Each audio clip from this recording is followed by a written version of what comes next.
সংযুক্ত আরব আমিরাতে সামাজিক যোগাযোগ মাধ্যমে যুদ্ধ সংক্রান্ত বিভ্রান্তিকর ও মিথ্যা তথ্য ছড়ানোর অভিযোগে বাংলাদেশিসহ ৩৫ জন প্রবাসীকে গ্রেফতার করা হয়েছে। গত রোববার দেশটির অ্যাটর্নি জেনারেল ড হামাদ সাইফ আল শামসীর নির্দেশে আবুধাবিসহ বিভিন্ন এলাকা থেকে তাদের আটক করা হয়। গ্রেফতারকৃতদের মধ্যে বাংলাদেশ ছাড়াও ভারত, পাকিস্তান ও নেপালের নাগরিকরা রয়েছেন। মূলত জনমনে আতঙ্ক সৃষ্টি এবং দেশের স্থিতিশীলতা নষ্ট করার অভিযোগে তাদের দ্রুত বিচারের মুখোমুখি করা হচ্ছে। তদন্তে দেখা গেছে অভিযুক্তরা ৩টি গ্রুপে বিভক্ত হয়ে অপরাধমূলক কর্মকাণ্ড চালাচ্ছিলেন।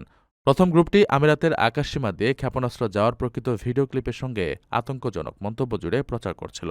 দ্বিতীয় গ্রুপটি কৃত্রিম বুদ্ধিমত্তা বা এআই ব্যবহার করে ভুয়া বিস্ফোরণের দৃশ্য তৈরি করেছে অথবা অন্য দেশের পুরনো ফুটেজ আমিরাতের ঘটনা বলে চালিয়ে দিয়েছে। আর তৃতীয় গ্রুপটি একটি শত্রু ভাবাপন্ন দেশের সামরিক আগ্রাসন ও তাদের নেতৃত্বের প্রশংসা করে প্রোপাগান্ডামূলক কন্টেন্ট শেয়ার করছিল। আমিরাতের আইন অনুযায়ী জনশৃঙ্খলা বিঘ্নিত করা বা বানোয়াট তথ্য ছড়ানো গুরুতর ফৌজদারি অপরাধ। এ ধরনের অপরাধের জন্য কমপক্ষে ১ বছরের কারাদণ্ড এবং ১ লাখ দিরহাম জরিমানার বিধান রয়েছে। বর্তমানে দেশটির ডিজিটাল প্ল্যাটফর্মগুলোতে কঠোর নজরদারি চালানো হচ্ছে যাতে কৃত্রিম বা বানোয়াট কোনো তথ্য ছড়িয়ে পড়তে না পারে।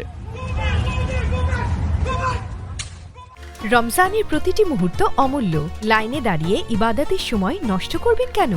ঘরে বসেই মুহূর্তে টাকা পাঠান প্রিয়জনের কাছে গালফ এক্সচেঞ্জ মোবাইল অ্যাপে।